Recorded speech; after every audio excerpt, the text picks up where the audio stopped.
Hello and welcome to Data Science in Industry vlog. Today I would like to continue the topic of optimization methods.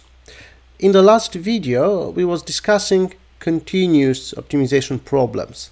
So the optimization tasks where the decision variables are continuous. We was discussing how to minimize cost or maximize income by finding the optimum values of flows, the optimum values of temperatures, pressures, optimal values of valve opening levels or engine loads. Today, I would like to discuss problems where the decision variables are discrete. In fact, discrete and continuous. So we say that those kind of topics or those kind of optimization tasks are mixed integer linear programming or mixed integer non-linear programming problems. So where decision variables could be continuous, but there are at least one decision variable that is an integer. So let's move forward to see what is the formulation of such a task and how to solve it. What are the examples of discrete decision variables? For instance, we would like to define the set of machines that should operate. We have 5 machines and we need to figure out which of these machines should operate. Maybe 2 of them, maybe 3 of them, and in particular which one. The example, we have, let's say, 5 power boilers. We need to provide a specific amount of energy, and we have to decide which power boiler should be used to provide this amount of energy. Maybe power boiler 2 and 4 it's enough. Maybe we should use the combination 1, 3 and 5, so 3 power boilers. Depends on the characteristics, depends on the limits. So now I would like to present you methods that will help us solve this kind of tasks. We can have 2 different problems, linear and non-linear. If the characteristics of those devices are non-linear, we will have a mixed integer non-linear problem. If the constraints, the formulation of our task is based on linear functions, then we can have the mixed integer linear programming. So the objective function and constraints are linear. Finding a solution for such a task can be a real challenge, so it's definitely harder than finding a solution for continuous optimization problems where we have continuous decision variables. Here, where we have integers as decision variables, we cannot use gradient-based methods. Moreover, our solution space, our feasible region, is non-convex. Let's take a look on the integer programming task. This is just a very simple example.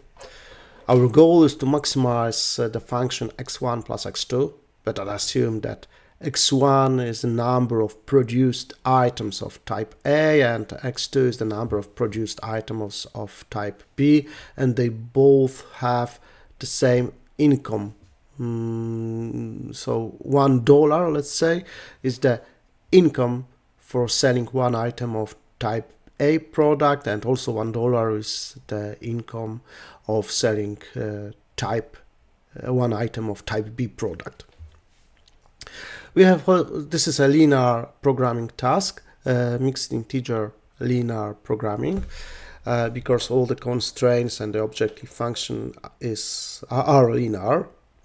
We have one constraint, a second constraint, the number of produced items have to be higher than or equal to 0, right? And this is the important constraint that is new, and it defines that this task is mixed integer linear programming task, because it means that x1 and x2, they must be integers. So this is something new, and we have to deal with this. Let's see the graph that represents this task. So here we have lines that represent the same values of objective functions. So here we can see that the objective function is this function is a plane where the values are rising in this direction. We have a set of constraints, one constraint, a second constraint, and of course x1 has to be higher than 0, x2 has to be higher than 0. So here in blue you have a feasible solutions set if there are no constraints related with the fact that x1 and x2, they need to be integers. So as you can see, this is the convex set. It's easy to find a solution because, as you remember, the solution lies somewhere on the edges of a feasible solution space. In this particular case, it's here, right? But we have this particular constraint, so we cannot say that for this particular integer programming task, the blue region represents the feasible solution space. Only the yellow dots. Only the yellow dots can be considered as potential solutions to our task. So this case is not convex anymore. We need to jump from one potential solution to another to find the best one. And how to do it in the optimal way? We can use the branch and bound algorithm. This is a nice introduction to the way how we can tackle this kind of problems, the branch and bound algorithm. There are more efficient algorithms, and like branch and cut, for instance, but this one explains the idea quite well. And the assumption here is that we will solve this task many times, pretending that it's not integer programming, that we will pretend that this is the linear programming task with some additional constraints. So in order to find a solution where the decision variables, or at least part of decision variables, are integers, we need to calculate a lot of subtasks where we relax this problem and we say that decision variables can be continuous. So in the first step, we will look for the solution of the linear programming problem. So it's the we are implementing linear programming relaxation. So we get rid of those constraints where we said that x1 and x2 must be integers.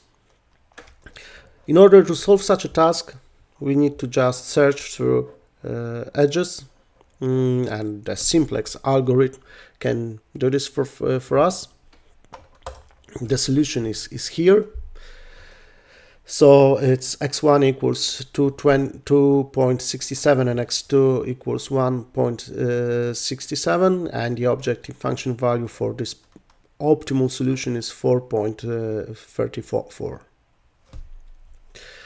Okay, so we can be sure that the solution of the integer programming problem, so the solution where of the task where decision variables are integers, it will have lower or equal objective function. For sure it will not be higher, right?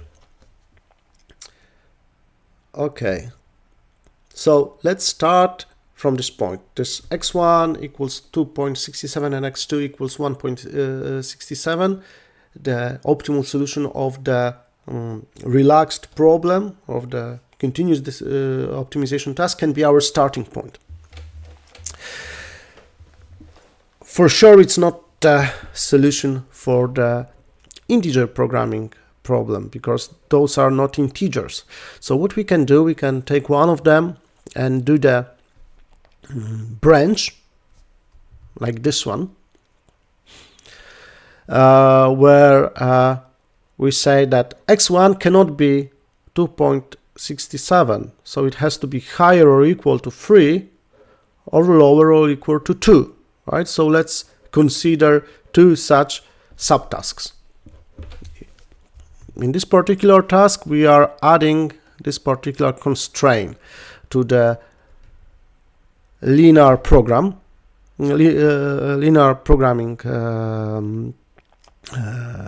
task. So we don't have this constraints related with the fact that x1 and x2 must be integers.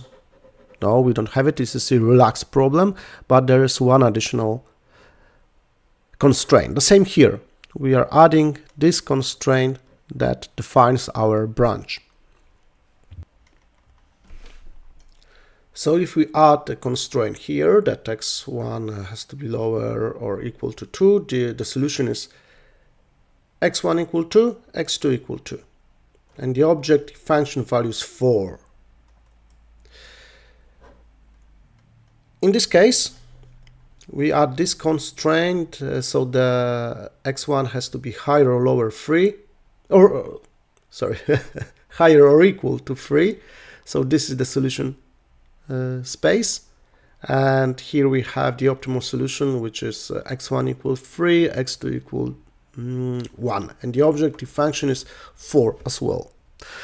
So those two solutions, they have integers, so those are proper solutions for our optimization problem, and yeah, those are equal solutions, so we can choose between them. They are equal. They are, from the objective function point of view, those are the same. So we have a solution. Of course, this is a very simple task. Just to present you the idea. If we will not have a set where all the decision variables would be integers, then we need to do more branches, right? And we have to repeat this process until all the decision variables are integers. For instance, if x2 in this particular case would be not 2 but 2.3, let's say, right? And the objective value would be 4.2, right? Then we will have to continue branching our solution. In this case, if the x2 is 2.2, then 2.3, we need to consider two cases: x2 lower or equal to 2 and x2 higher or equal to 3, right? And then explore the solution space. But in order to speed up the algorithm, we don't have to explore all the branches. Please, right now, we can consider the following case where the solution here is x1 equals 2 and x2 equals 2.3, but the objective function is not 4 but 3.9. Okay, it's 3.9, so it's lower than this particular solution. We don't have a set where all the decision variables are integers. But what can we say? We know that if the relaxed problem has a lower value of the objective function than 4, so the best integer solution that we have right now, then for sure all other combinations will not have higher objective function, right? If we will apply additional constraints, we can only decrease the value of the objective function. So if it's lower than 4 here, and one of the decision variables is continuous, we don't have to explore all other branches. It's not promising at all. We can skip it. We know that this is the optimal solution, where we have those integers. Moreover, sometimes we can end up in the definition of the task that has no solutions, because the feasible region is empty, right? If we will, for instance, apply a constraint here that the x2 has to be higher than, I don't know, 8, or higher or equal, x1 has to be higher or equal to 8, we'll not be able to find the optimal solution, because the feasible solution will be somewhere here, right, in this triangle here. But on the other hand, x1 has to be higher than 0, or higher or equal to 0. So there is no such solution that fulfills all the constraint. So we don't have to solve this task and to explore all other branches. We can say that this is the end of exploring this part of the graph. Okay, so I hope you get the idea. We don't have to explore all the yellow dots, all the combinations of decision variables where all the decision variables are integers. Using this approach, we can speed up this process, but by not exploring the branches that are not promising, because the objective value is lower than the best solution so far that has all the decision variables, where all the decision variables are integers. And we can speed it up by not exploring the cases where there is no feasible solution.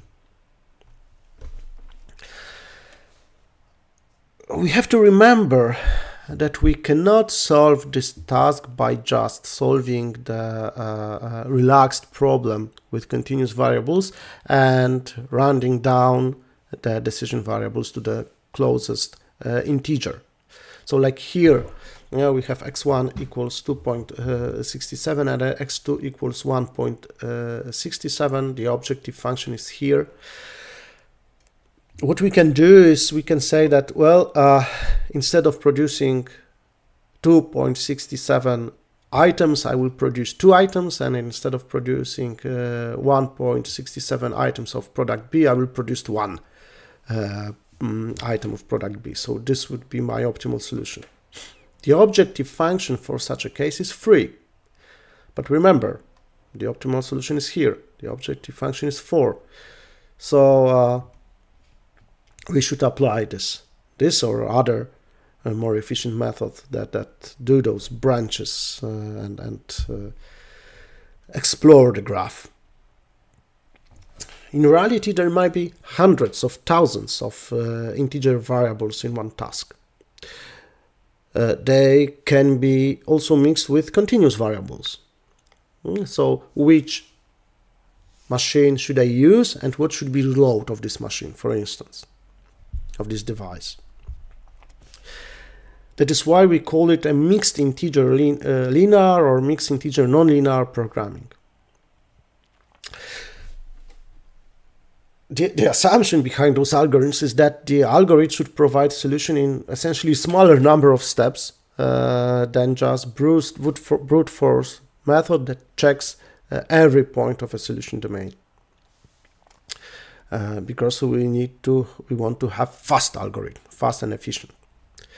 And like I said, the branch and bound algorithm is nice to explain, but in reality you would rather use the branched cut algorithm, which is faster, but this is a topic for other lecture. In general, if you would like to have faster solvers, you can choose one of the commercial solvers. There are roughly 100 times faster than non-commercial solvers, but of course they're expensive, right? So there is always some trade-off. My recommendation is that you can start with non-commercial solvers, use the Julia programming language for that, and for instance, and play with your task. And if you cannot squeeze it anymore, and still you need to be faster because of the business requirements, then you can switch to commercial solver, like for example Cplex.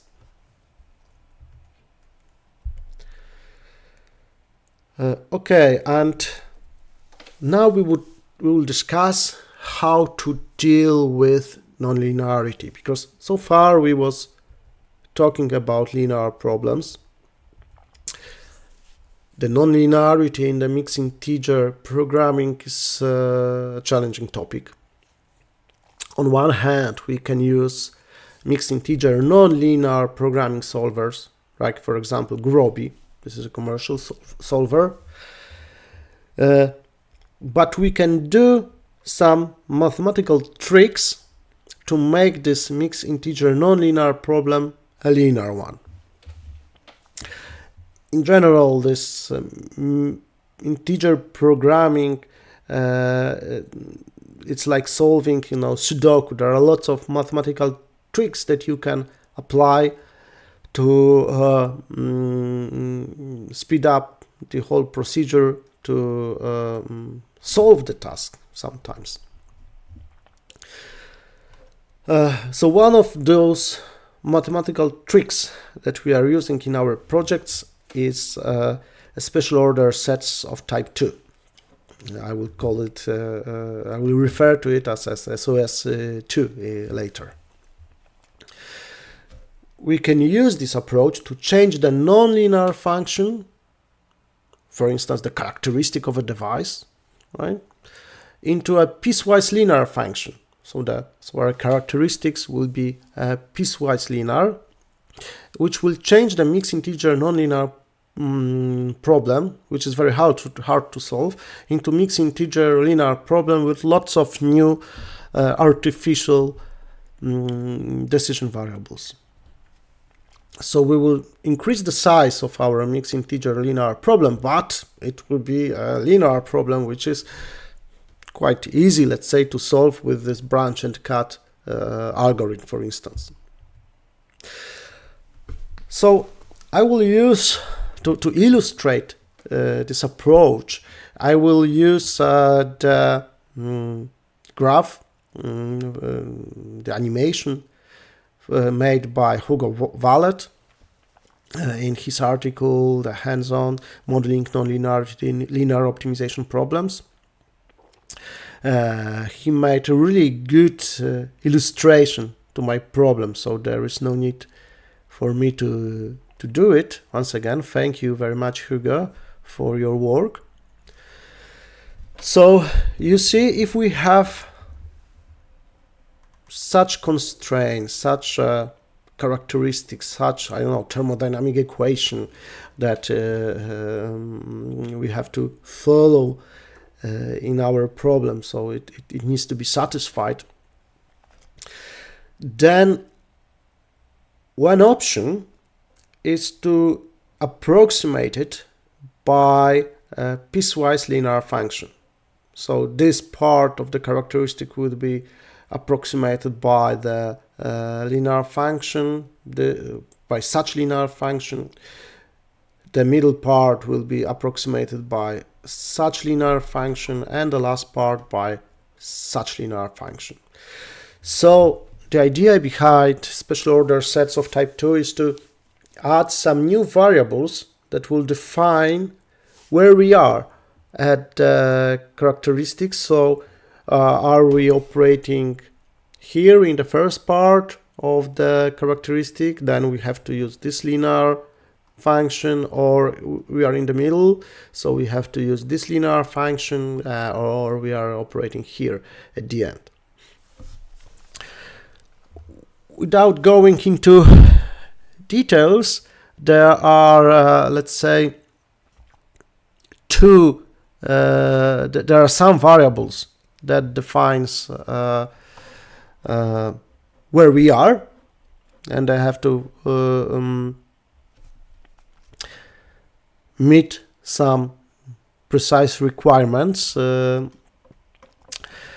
So those are, let's say, those z variables.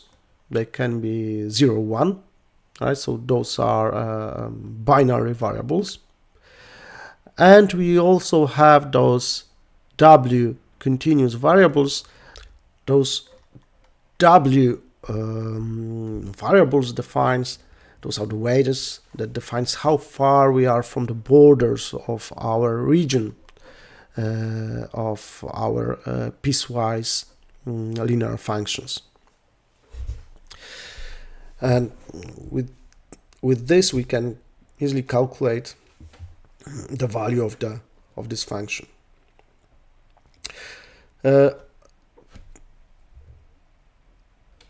We can also use it for the so this example was for the 2D case, right? So sorry, for the function with just one variable. We can use this also for the functions that have more inputs. Like this is the case when this is the real life case from the project where we was optimizing the underground gas storages. Here we need to approximate the nonlinear characteristic of the cost of injecting and withdrawing the gas from the underground gas storage with the piecewise linear function. But this cost depends on the gas flow, how much gas we would like to inject or withdraw, right, from the underground gas storage, and also the cost depends on the working gas volume. So it depends on how much gas is stored in the underground gas storage. Because if there is a lot of gas in the underground gas storage, it's easy. So that the balloon is inflated. It's easy to withdraw the gas, right?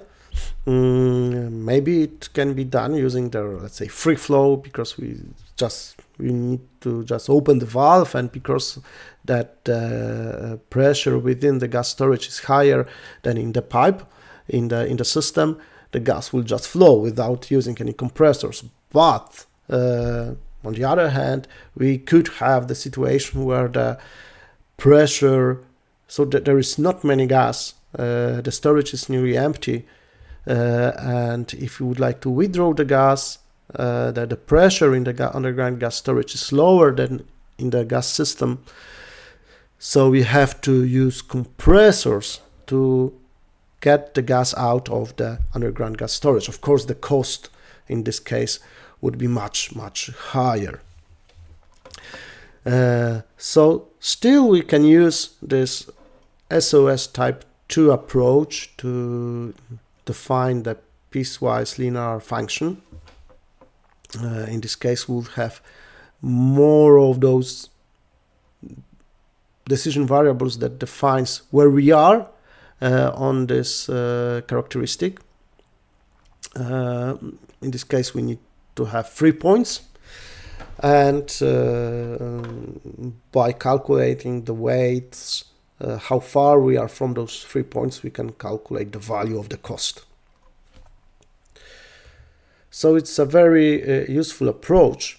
In the part 3, I will talk about dynamic programming, where we can also, this is a nice framework where we can handle continuous and discrete decision variables in one task. And every time we have such a case, we need to, at least we in our projects, in our real-life projects, we are thinking what is better, to use the mixed integer linear programming with this special order sets of type 2, or to use dynamic programming if it's possible. Because the drawback of this method, drawback of applying the special order sets of type 2, is that we get a lot of new decision variables that defines where we are on this characteristic and what are the weights. So the mixed integer linear programming task becomes bigger, and it takes more time to solve it. On the other hand, it's still mixed integer linear programming task, so it's quite straightforward and quite easy to solve it in comparison with, for instance, mixed integer non-linear programming.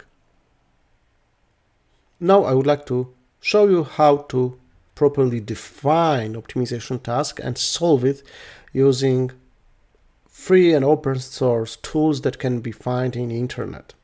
The internet, or rather the bunch of scientists and developers, provide us with open source free tools that are very powerful for solving the large-scale optimization tasks. One of them is a jump package in Julia programming language. The Julia programming language was created in 2012, and it's a very powerful language for engineering calculations. It's fast, really. The jump package, so the Julia for mathematical optimization, is a package that provides an interface for communication with solvers and tools to properly define and prepare the optimization task before supplying it to the solver. I would like to show you the example, very simple example here. So if we have a such task where the objective function is here and the set of constraint is here, as you can see, this is a linear programming task. There is no discrete decision variables. All the decision variables are continuous. We can define it using Julia in this way. So first of all, we are defining the model, the task, and we say that the solver is IPOPT solver. This is the open source solver, very useful for solving continuous optimization tasks. We can change the solver to commercial one, or we can, if this is a task where we have discrete decision variables, so it's a mixed integer programming, then we can use a solver that is dedicated for such tasks like CBC, for instance. And once again, you can use open source solvers, or you can use commercial solvers. Then we are defining variables. Here we have two decision variables, x1 and x2. So there are two variables. We can say if they are binary or integers, we can also mention that here. Then we are defining constraints like this x1 minus x2 is lower or equal 0. Here is the definition of this constraint. And the objective function. In our task, we have to maximize the function. So we say max We can also say min if our task is to minimize the function. And the function is here, so it's x1 plus 3x2. We can print the task, and then we can use the solve command to solve it. So the solution is 6 and 6, right? Of course, the syntax is changing because the Julia programming language is under development still, so and in this particular jump package also, so there are different versions of this package, and the syntax may slightly change from version to version, so you have to check what is the proper syntax for your version if you would like to use it, but the general idea is more or less like this. And of course, if we have hundreds of thousands of decision variables, we don't have to explicitly define each particular constraint, each particular variable. There are many useful tools that allows us to deal with such large-scale problems. But I don't want to go deep into this topic right now. So I think this is the end of the part 2. We have discussed branch and bound algorithm.